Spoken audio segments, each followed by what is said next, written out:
Hello, everybody, and welcome to another Twilight Zone review. Today it is Season 3, Episode 34, Young Man's Fancy, written by Richard Matheson, and starring Phyllis Thaxter as Virginia, and Alex Nichol as Alex. And this is a perfect example of just an average Twilight Zone episode. It's got its good and bad moments, but overall it's just kind of there. So we start with the opening narration this time, and Rod Serling sets up the story for us. We learn that Alex and Virginia are a new couple, and they are trying to sell or move away, as we will find out, from Alex's old house where he and his mother lived. So a simple enough premise on the surface. So we go to our opening scene with Alex and Virginia, and they're talking, and everything seems to be going pretty great, except that Alex seems a little bit troubled about what's going on in this house. So he's looking around this house, and you can see that he's very attached to a lot of the things that are in the house, and that he probably doesn't really want to sell this house or leave.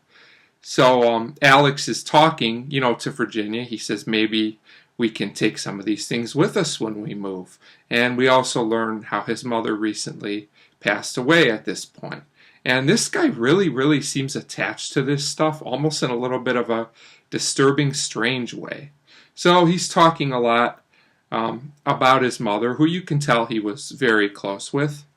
And at this point, he leaves the room, and Virginia looks at a picture of the mother and says, you can't have him, he's mine now. So you can tell that she holds some type of resentment for the relationship that Alex had with the mother at this point. And at this point, there's also a lot of symbols that perhaps the mother is talking back to her from the beyond, just some of the things that happen, music starts playing, things of that nature. But what we find out is that Alex is upstairs, and he's looking around at a lot of his old things. And again, he's really stuck on this stuff to the point of being a bit strange, the way he's talking about it, almost like it's alive or something. It's a bit odd. So Virginia gets upset at this point. She tells, Alex, well, I'll make you happy, and he doesn't seem too sure at this point. He looks at a picture of his mother, basically, and then he comes to the conclusion that he doesn't want to sell the house at all. So, at this point, there's definitely already some friction. Then we go to the second half of the episode, and Virginia greets a Mr. Wilkinson, who he's at the door, and we find out that he's the man that will be selling the house, and he has, some papers for Alex to sign. And you can tell Virginia is really concerned. She just wants to get out of there as fast as she can. She does not feel right about being in this house. But then we learn, again, that Alex just doesn't want to sell.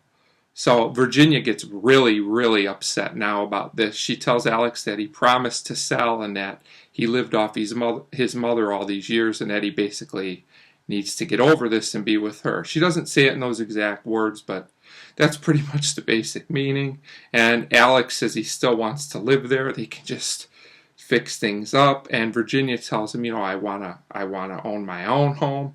So they argue about this. Virginia basically pleads with him. It's actually pretty sad at this point.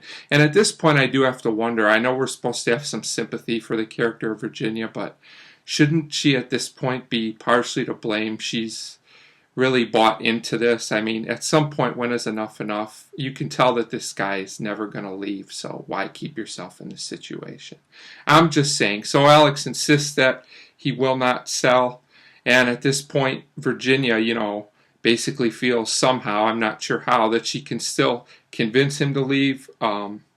She sees signs of the mother everywhere as she walks around the house, basically, and she's getting more and more frantic until she actually literally sees Alex's mother, and she pretty much tells the mother off. She says this is all her fault, that she'll be able to, make Alex strong. He won't need, you as a crutch anymore, to the mother. And in the twist of the episode, basically, the mother says, I'm not the one that did this, Alex did it. And we see Alex at the door, and, you can tell that he's the one that called his mother back. She wasn't doing this. He was doing it the whole time. So Alex basically turns literally into a kid again, which was pretty interesting. It's a pretty interesting concept. And he asks his mother if they can go to the park, I believe, and then he basically tells Virginia to go away, and that is how our story ends. So, there's some good things about this episode. The concept in itself is pretty interesting. The acting is fine. The episode moves at an okay pace, not great, not terrible. But like I said, I don't quite feel as much sympathy for Virginia as I could, because she's obviously known about this situation for years and she just keeps putting herself through it. Why not move on to something else? But the episode's okay. It's interesting enough for a one-time watch, and I give Young Man's Fancy a 2.5 out of 5. So a 2.5 out of 5 for Young Man's Fancy. Perfectly average Twilight Zone episode. Thanks for watching.